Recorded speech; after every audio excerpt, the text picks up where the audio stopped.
न सदासिन्नो सदासित्तदानीं नासीदृजो नो व्योमा परो यत् किमावरीवः कुहः कस्य शर्मन् किमासीद गहनं गभीरम्।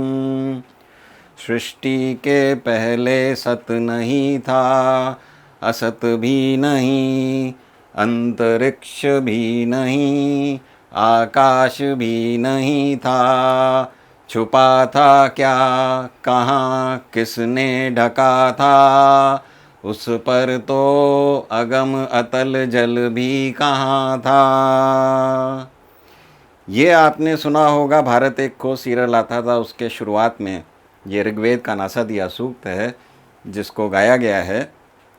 और ये सूक्त क्या कह रहा है? ये सूक्त बता रहा है सृष्टि के पहले की अवस्था। मान लीजिए ये जो बोर्ड है ये सृष्टि के पहले क्या था उस अवस्था का वर्णन कर रहा है, मतलब कहीं कुछ नहीं था। यही ये मंत्र बोल रहा है कि कहीं कुछ भी नहीं था। तो जैसे ही ईश्वर की इच्छा का उन्मेष हुआ, अर्थात ईश्वर का संकल्प हुआ सृष्टि करने का, तो सर्वप्रथम इस महाव्योम के पटल पर एक बिंदु का आविर्भाव होता है, एक बिंदु प्रकट होता है। जैसे ही ये बिंदु प्रकट हुआ, इसमें से अनंत किरणें निकलती हैं सब तरफ, पर मुख्यतः 3 किरणें हैं जो 3 तरफ जाती हैं, एक दूसरे से समान दूरी रखते हुए।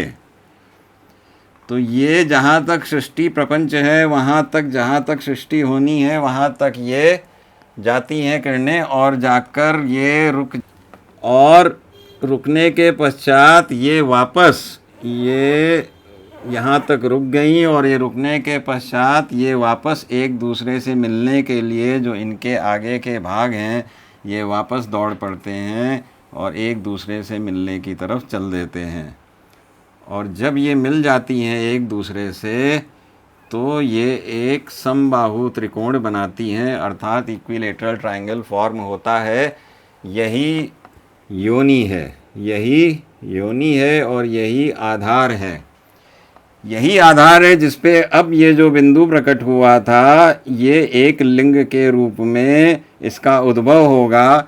और जो ये योनि है ये ब्रह्म योनि है, ये ब्रह्म योनि है। जो इससे जो लिंग प्रकट हुआ यही जो है ज्योतिर्लिंग है हमारा, यही ज्योतिर्लिंग है जिसकी हम उपासना करते हैं, जिसकी हम पूजा करते हैं। तो जहाँ भी आपको शिव मंदिर में जो लिंग है वो ज्योतिर्लिंग स्वरूप है।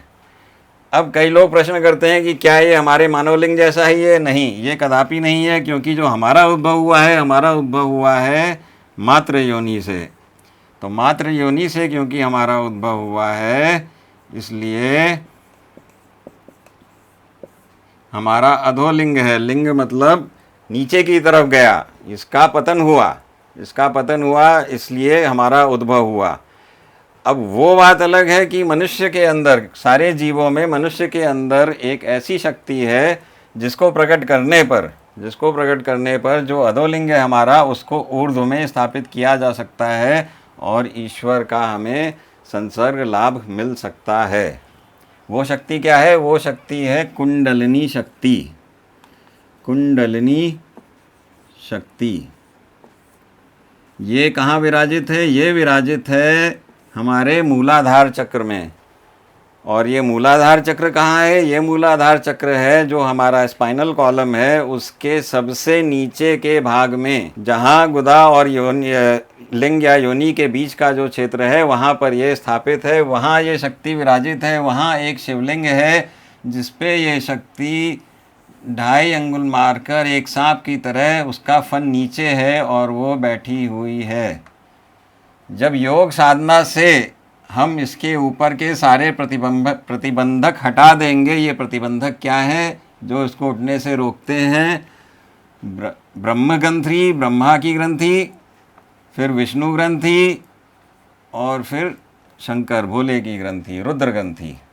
तो ये ग्रंथियाँ इस कुंडलिनी शक्ति को ऊपर उठने से रोकती हैं। तो जब साधक इन सबको क्रम से इनका भेद कर देता है, तब ये कुंडलिनी शक्ति ऊपर की तरफ प्रवाहित हो जाती है, ऊर्ध्वलिंग की अवस्था आ जाती है मनुष्य की, और वो देवता लाभ करता है।